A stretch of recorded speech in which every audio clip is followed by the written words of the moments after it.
Chez MS TV, la promotion du sport est notre priorité et on ne compte pas les kilomètres pour vous faire vivre les grands événements de l'intérieur. C'est pour ça que nous nous sommes rendus à Rennes, plus précisément dans la piscine de Bréquigny, pour vous faire découvrir un tournoi très spécifique dans le calendrier, un tournoi de hockey subaquatique uniquement féminin. C'est la 5e édition, donc la 5e année que le tournoi a été démarré. Et donc c'est un tournoi exclusivement féminin. D'où est venue l'idée justement de faire un tournoi spécifique pour les équipes féminines ? Alors c'est notre capitaine Aurélie Hiver, qui est aussi responsable de la section hockey, qui a eu l'idée. Et dans l'idée, c'était de promouvoir, de développer le sport féminin pour le hockey, qui il y a 5 ans commençait à de plus en plus se développer. Mais il y avait encore beaucoup de choses à faire, donc voilà, c'était ça l'idée. Alors on accueille plus que des équipes, plutôt des joueuses, parce qu'en fait on recompose les équipes, donc on accueille 150 joueuses à peu près sur ce tournoi. Alors justement, l'idée de pouvoir faire progresser les filles, c'était de dire on va leur permettre d'avoir accès à un coach qui est de niveau national ou international, pour des filles qui sont de niveau, on va dire, régional. Et donc ça peut se faire en mixant les équipes et en ayant des filles qui acceptent de coacher et de donner leur expérience à d'autres. Un tournoi avec donc 2 jours bien distincts. Le samedi, les joueuses mélangées en 14 équipes s'affrontent sur 6 matchs de poule d'une fois 10 minutes, suivi d'un match de classement d'une fois 12 minutes, tandis que le dimanche, elles reviennent avec leurs équipes classiques pour un tournoi qui se déroule en 3 matchs de poule, suivi de 4 matchs de classement d'une fois 10 minutes. Une organisation qui sort de l'ordinaire, mais alors quel est l'intérêt de mixer les équipes le premier jour ? Sur le plan du jeu, ce qui est vraiment intéressant, c'est surtout qu'on peut rencontrer d'autres équipes féminines le premier jour et se mélanger. Donc pas forcément jouer exclusivement avec les joueuses avec lesquelles on a l'habitude de jouer. Donc ça permet de développer les techniques, la tactique, d'en apprendre beaucoup plus. Et ben c'est vrai qu'Aurélie, celle qui organise beaucoup, nous donne à chaque capitaine d'équipe un petit tableau Velleda sur lequel on peut noter les différentes choses qui sont faites en match. Et comme ça, après le match, on en discute. Vous avez fait ça à tel moment, vous avez fait ça, il serait peut-être mieux de faire ça. Ça serait, des petits réajustements de jeu, des petits... voilà. Il faut s'ouvrir. À la pratique des autres. Il faut vraiment essayer de retenir tous les conseils qu'on va nous donner et en profiter parce que y a des choses qu'on ne corrige pas forcément en club et là, ça va nous permettre de nous corriger. Et au début, moi je sais que j'essaye de tout faire bien et c'est un peu compliqué. Mais au bout d'un moment, on lâche prise et on essaye de mettre en place tout ce qu'on a vu. On fait des débriefings en général après chaque match. Et du coup, il y a vraiment une progression sur toute la journée. Et en général, du coup, ça donne des beaux matchs en fin de journée et ça, c'est agréable. Cela dit, il y a également beaucoup de joueuses étrangères sur le week-end.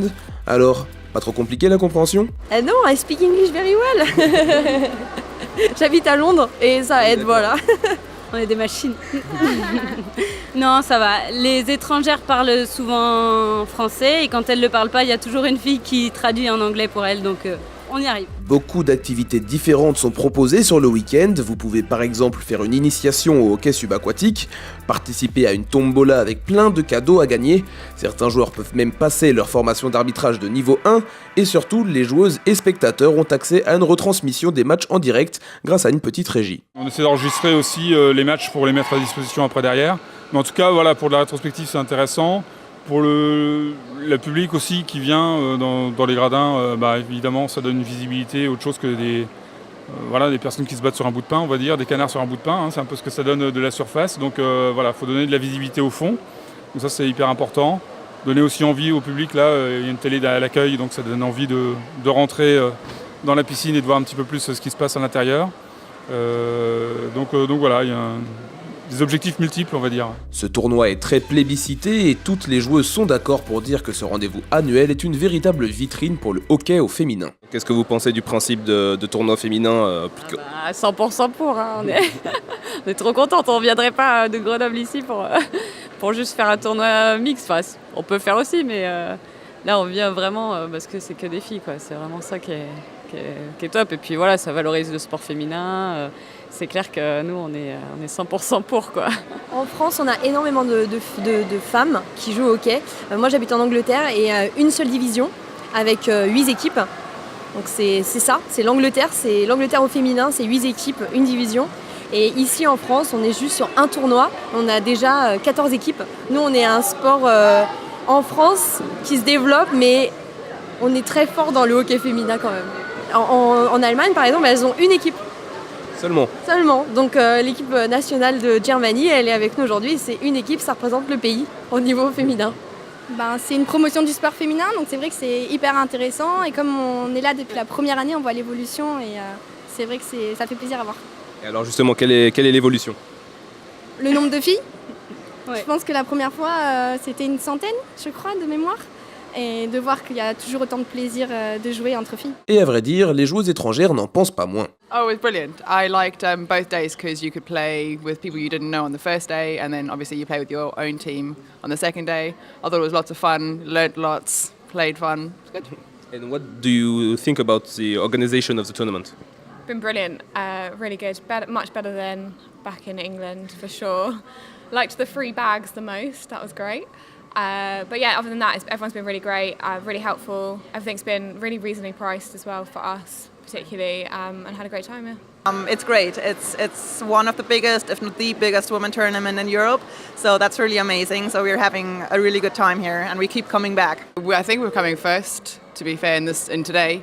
Yesterday, I was in a very nice team. I had some lovely ladies. We came third yesterday.